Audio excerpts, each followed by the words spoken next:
করতে কি শুরু করছো তুমি? কেলা কি হইলো? তুই ইদানিং আরে না জেগাইয়া অনেক সিদ্ধান্ত নিয়ে ফেলাও, এটা কারণটা কি? কি কইতেছো? আমি তোমার না জিগায়া এটা তো আমার মনে হয় না কোনটা করলাম। আরে আই প্রস্তাব দিছি, এই প্রস্তাব তো তুমি ফাঁস করিয়া লাইছো। এইটা আমার তো জানান দরকার, অবগত করণ দরকার। হ্যাঁ, এই দারোয়ান তুমি যে নিয়োগ দিছো, আমার কথা জানান দরকার ছিল। হ্যাঁ, তার ইন্টারভিউ নেওয়ার দরকার ছিল। হ্যাঁ, তার ব্রিফিং দেওয়ার দরকার ছিল।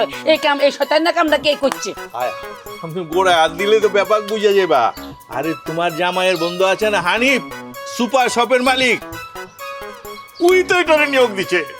হেতে তো আরে কিচ্ছু কয় না। আচ্ছা, হেতে ফর মানুষ, তুই তো আর আপন মানুষ, তুই তো আর একটু জানাইতে পারতা। এত বড় সিদ্ধান্ত আরে বাদ দিয়ে এই বাড়িতে হইব, এটাই মেনে লইতাম পারি না। একটু বুঝা পারতাছ না জিনিসটা হইলো না। কি, ওই হানিফ কইছে দেখে দিতাম না, তোমার জামাইয়ের বন্ধু বুঝো না, এর লেগেই তো দিলাম। না, তোমার চলন বলো না, আমার ভালো ঠেকতেছে হ্যাঁ, না। কয় কি? এই ইদানিং তুমি যা শুরু করছো, আর অনেক কিছু ভাবতে হইব। আচ্ছা। এই বাড়িতে তো থাউন যাইতো না, যা দেখতে না, আছি। চুপ করো। আমি এরপরে যেটা ডিসিশন লিমু তোমার পারবেন সারা করুম না, ঠিক আছে?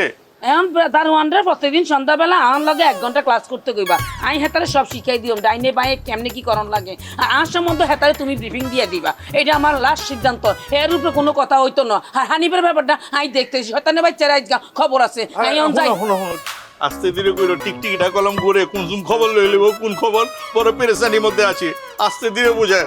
তো এটা কি আমার দায়িত্ব নি? তুমি চললে কিন্তু সার্চ দাও, সার্চ দিয়ে সবকিছু ঠিকঠাক রাখো। বউও বলবা, বান্ধবীও বলবা, আশেপাশে তার অন্য রাখবা, এটা তো চলতো না। হেতার ব্যাপার আমি দেখতেছি, তুমি চিন্তা করবি না। আস্তে ধীরে ব্যাপার করো, টিকটিকটা কলম ঘুরে কোন খবর লয়ে যাবো গা। তাহলে এটা কোন বিপদে বললাম, কোনটা তুই কোনটা করুম।